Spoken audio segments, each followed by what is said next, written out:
What's going on, guys? Hope you had a good weekend. It's turned out to be a pretty nice day here. It's real sunny, it's quite warm, and it was pretty shitty this morning, so I don't know if I was actually going to end up doing anything. Didn't really feel like it, but yeah. It's turned out to be a good day, so I figured I'd do some shit. I'm going to start the video off here. First task is going to be to clean up all of this shit. My toolbox is an absolute mess. Nothing is where it should be, and yeah, makes trying to find shit a complete nightmare. So first thing I'm going to do is clean all this up, and with the power of YouTube.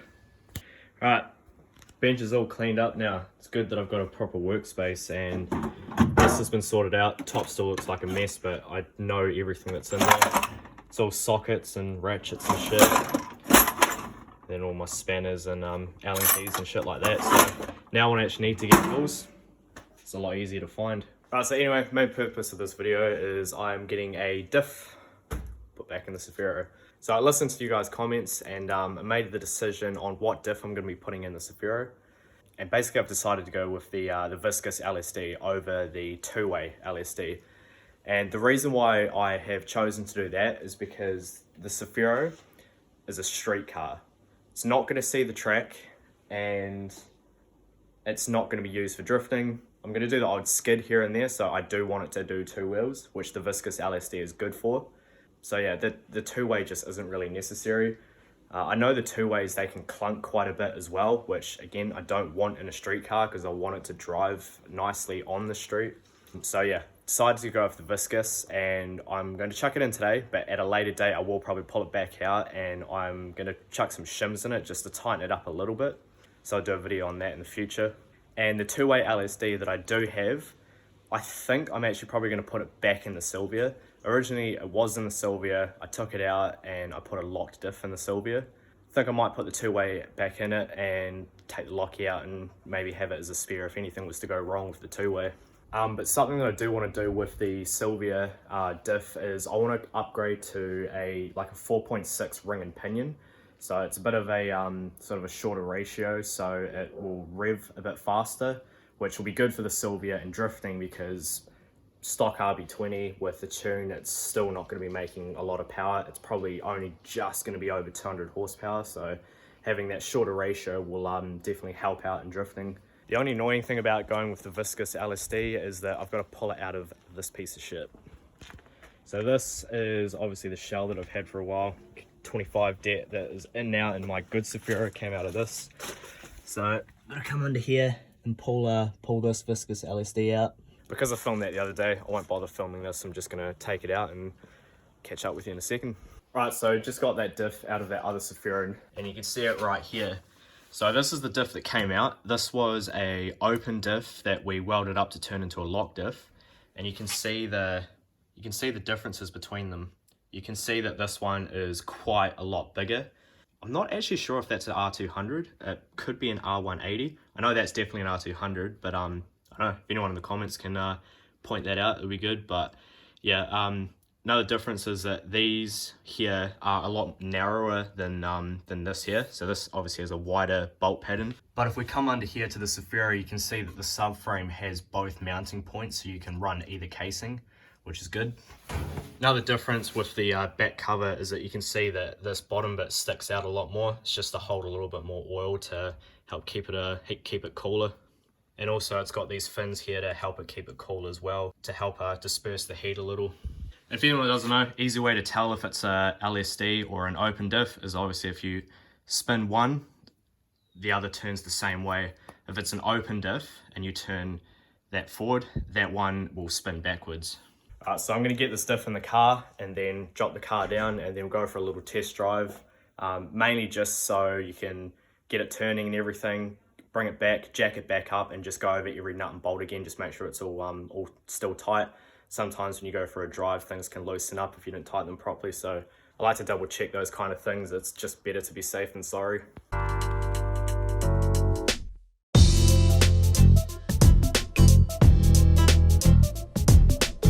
Well, putting a diff in a car isn't the hardest thing in the world. It's definitely a lot harder than it is pulling it out. So trying to push this thing up on myself is a bit of a pain in the ass. This thing is a hell of a lot heavier than that diff over there. So just getting it in and trying to line it up with these can be a bit of a pain in the ass. So this one is missing a stud up here, but I've got this one, so I can put it in. So it has all four.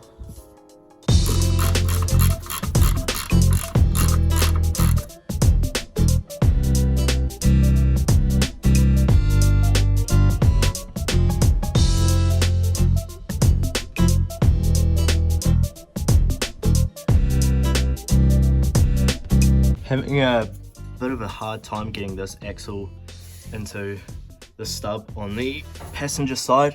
So what these axles do is on the CV, like they slide and there's a spring in them that pushes them against the stub. This one is a lot easier to get on and off because there's like nothing in the way. But on this side, obviously the exhaust is in the way, so it makes it a bit trickier. So taking that off, taking all this shit out. So I'm gonna lower the diff down, and while the diff is down and on a little bit of an angle, it should be easy to get the axle into the stub. Right, diff's in, car's on the ground. Time to take it for a little test drive, see what the LSD's like, and then I'll come back, jack it back up, and just make sure that everything's still tight.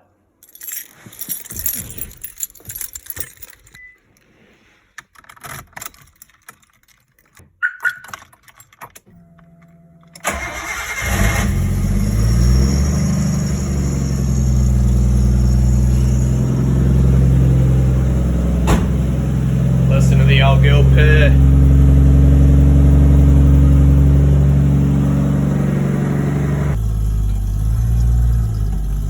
Oh, look at that, listen to that, no fucking chirping. No what? No, remember how it used to like chirp? No. The rear end, because it was a lock diff?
Turn tightly now, so good.